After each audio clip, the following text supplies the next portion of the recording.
Semalam ada kejadian ya di Bekasi, rombongan Kang Deddy yang masuk ke area panggung, di mana itu lagi desak-desakan sama warga yang mau foto, yang mau salaman.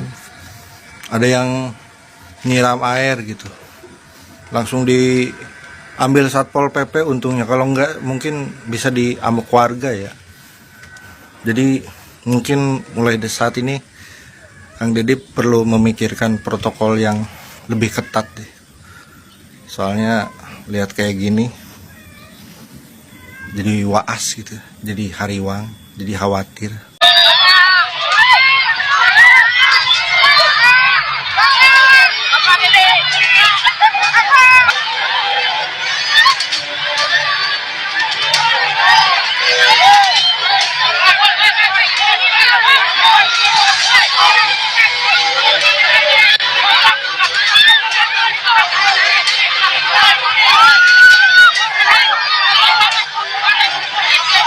Jangan bohongan, pasti bakalan kita tahu. Saya bakal ketangkap si Hadir sono Pak.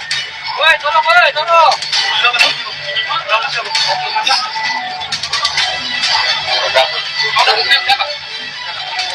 Gimana? Kalau anak itu yang dilempar air kayak gini gimana? Siapa? Bawa isi. Wah, nih. Wah. Bikin malu, bikin malu, bikin malu warga Bekasi saja lu. Gara-gara satu orang eluh, nama Kabupaten Bekasi tercoreng. Meskipun lu beralasan tujuan menyiram Bapak KDM itu karena melihat anak kecil yang terjepit, tapi tidak masuk akal. Apalagi di PT yang lainnya gua melihat selain lu menyiramkan air ke arah KDM, lu juga melemparkan botolnya. Pasti ada motif kan lu? Ngaku saja. Apalagi lu bawa-bawa jimat, mual mempan ke Bapak Aing mah. Ini coba sebagai bahan evaluasi untuk para pengawal Bapak KDM supaya ke depan lebih diperketat penjagaannya. Sekarang baru air biasa, gimana amit-amitnya ke depan pakai air keras? Apa yang saya khawatirkan terjadi. Saya pernah bahas tentang masalah keamanan dari Kang Deddy Mulyadi. Karena kita tahulah di mana ada orang baik, pasti di situ ada orang jahat. Dan kejadian ini jadi bahan evaluasi untuk pengawal Kang Deddy Mulyadi. Mungkin untuk saat ini protokolnya diperketat. Soal klarifikasi dari pelaku, saya tidak percaya. Nggak cuman air yang disiram, gelasnya juga dilempar ke arah Kang Deddy Mulyadi. Berarti sudah ada niat dan sudah direncanakan. Kenapa sih membuat peraturan baru untuk anak-anak yang masuk sekolahnya itu di jam 6? Emangnya guru-guru nggak punya keluarga? Kan guru juga punya keluarga. Tapi itu adalah pernyataan dari Ibu Retno, yaitu mantan komisioner KPAI yang berani-berani menyenggol Kang Deddy Mulyadi. Berdasarkan pernyataan Ibu Retno yang bilang guru juga kan punya keluarga. Lah, terus untuk ibu-ibu atau bapak-bapak pasang suami istri yang kerja di pasar datang jam 2 subuh, jam 3 subuh, apakah mereka tidak punya keluarga? Apakah orang-orang yang kerja pagi pulang malam, kerja malam pulang pagi itu mereka tidak punya keluarga? Mereka juga sama-sama punya keluarga, tapi memang semua orang itu harus memenuhi kewajibannya dan tugasnya masing-masing. Dan si Ibu Retno ini juga bilang, katanya dia itu menurut riset yang dia temui tidak ada tuh sekolah di luar negeri yang masuknya di jam 6 pagi, rata-rata itu masuknya di jam 8. Dan katanya kalau anak masuk belajar di pagi hari itu membuat anak kurang konsentrasi. Tetapi ya Bu, yang saya rasakan dulu selagi saya masih anak kecil itu justru berbanding balik.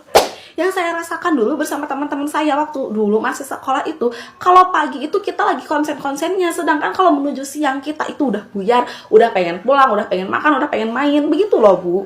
Kalau kata saya mah ya Bu, Ibu ngapain sih Bu ikut-ikut pusing mikirin gebrakan-gebrakan yang lagi dilakuin oleh Kang KDM atau Kang Deddy Mulyadi? Tahu Kang Deddy Mulyadi ini membuat gebrakan-gebrakan terbaru itu seperti itu hanya untuk mengembalikan kedisiplinan anak-anak, agar membuat generasi-generasi anak-anak kita yang sekarang itu menjadi lebih disiplin dan lebih maju. Dimulai diatur dari mereka bangun tidur, pergi sekolah, dan jam malam, jam waktu tidur. Itu semua itu baik Bu, nggak ada yang jelek. Dan kalau saya lihat-lihat itu saya nggak ada nemu guru-guru yang protes, tapi saya nemunya cuma protesan dari ibu aja nih. Jadi kalau kata saya mah Bu, udah aja Bu, nggak usah ikut pusing, biarin aja, biar Pak Gubernur atau Bapak Aing Kang Deddy Mulyadi aja yang ngatur.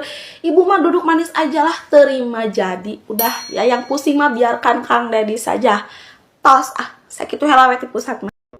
Ayo, kalian masih ingat kan Wali Kota Bandung yang ngotot tetap ingin melaksanakan rapat di hotel? Ternyata ada berita baru tentang Wali Kota Bandung. Reaksi kaget Wali Kota Bandung tahu ada lokasi Judai Kasinai di wilayahnya. Katanya jujur, ini mengejutkan. Jadi bapaknya ini belum tahu dan kaget. Ternyata di daerahnya ada aktivitas seperti ini. Kemarin keluar-keluar menentang kebijakan Kang Deddy Mulyadi. Rapat aja pilih di hotel mewah. Aneh bin ajaib, masa di daerahnya ada kasinai beromset besar dan wali kotanya malah tidak tahu. Jangan-jangan ada udang di balik bakwan. Dan akhirnya salah satu netizen membongkar alasan kenapa para pejabat ini ingin sekali untuk rapatnya itu di hotel. Lihat nih, lihat. Pak Deddy Mulyadi nggak mikir apa ya? Dengan tidak dirapatkannya sebuah program, itu akan mengurangi tunjangan anggota dewan yang terhormat. Mohon Pak Deddy Mulyadi mikir ke situ deh. Bayangkan, satu kali rapat saja 2 juta. Kalau 3 kali rapat, ya tinggal dikalikan saja, bisa 6 juta. Itu kalau 3 kali. Kalau 5 kali, nah, kalau tidak dirapatkan, nanti para anggota dewan yang terhormat berkurang dong tunjangannya. Kasihan anggota dewan yang terhormat. Dengan uang segitu kan mereka bisa beli beras, bisa beli kebutuhan pokok. Jadi mohon Kang Deddy Mulyadi pikirkan kembali. Jika ada program, bahas bersama anggota dewan yang terhormat. Pernah nggak kamu bertanya, kenapa pejabat-pejabat itu lebih suka rapat di hotel daripada di kantornya sendiri? Padahal ruang rapat kantornya itu juga sudah ber-AC, sudah nyaman, konsumsinya juga sudah enak, tapi tetap saja rapat pindah ke hotel, bahkan keluar kota. Jawabannya bukan karena fasilitasnya kurang, tapi karena uangnya ada, bahkan lebih. Padahal begitu rapat digelar di hotel, muncul berbagai komponen biaya tambahan. Ada sewa ruang, coffee break, makan siang, gala dinner, dan tentu saja uang rapat untuk para peserta rapat. Belum lagi kalau dibungkus dengan istilah BIMTEK, consignering, atau studi banding keluar kota. Judulnya peningkatan kapasitas, prakteknya ya peningkatan honor dan akomodasi. Sah secara administrasi, tapi kadang-kadang sunyi secara etika. Padahal rakyat juga tidak bodoh. Mereka juga tahu seringkali hasil rapat itu tidak sebanding dengan biaya yang dihabiskan. Rapatnya cuma 2 jam, tapi biaya perjalanan dan hotelnya 3 hari 2 malam. Rakyat cuma bisa nonton dari jauh. Kadang cuma jadi bahan presentasi di slide PowerPoint yang diputar di hotel mewah itu. Beginilah wajah birokrasi kita, lebih suka rapat yang menghasilkan honor daripada rapat yang efisien. Lebih suka rapat yang menghasilkan kwitansi daripada yang menghasilkan kebijakan. Padahal jika mereka mau sedikit jujur dan duduk saja di kantornya sendiri, uangnya bisa dipakai untuk hal-hal yang lebih berguna buat rakyat, tapinya untuk memperbaiki sekolah, untuk beli peralatan kesehatan, atau bantuan untuk petani dan UMKM. Karena rakyat tidak butuh pejabat yang suka rapat di hotel, rakyat hanya butuh pemimpin yang tahu diri dan tahu siapa yang mereka wakili. Ngerti kan? Ngerti kan sekarang? Kang Deddy Mulyadi sebelum menjabat sebagai gubernur pernah menjadi wakil rakyat. Jadi beliau ini sudah tahu isi dalamnya DPRD, DPR itu sudah tahu. Beliau itu sudah paham. Makanya kalian kalau Kang Deddy Mulyadi bikin kebijakan, jangan langsung dinyinyirin. Apaan sih Pak Deddy Mulyadi ini bikin kebijakan seenaknya sendiri? Biarkanlah para pejabat rapatnya di hotel untuk menghasilkan yang terbaik, yang terbaik untuk rakyat. Akhirnya ada dua netizen yang membongkar alasan kenapa para pejabat ini lebih senang, lebih bersukacita, lebih bersukaria mengadakan rapat di hotel. Ada tunjangannya.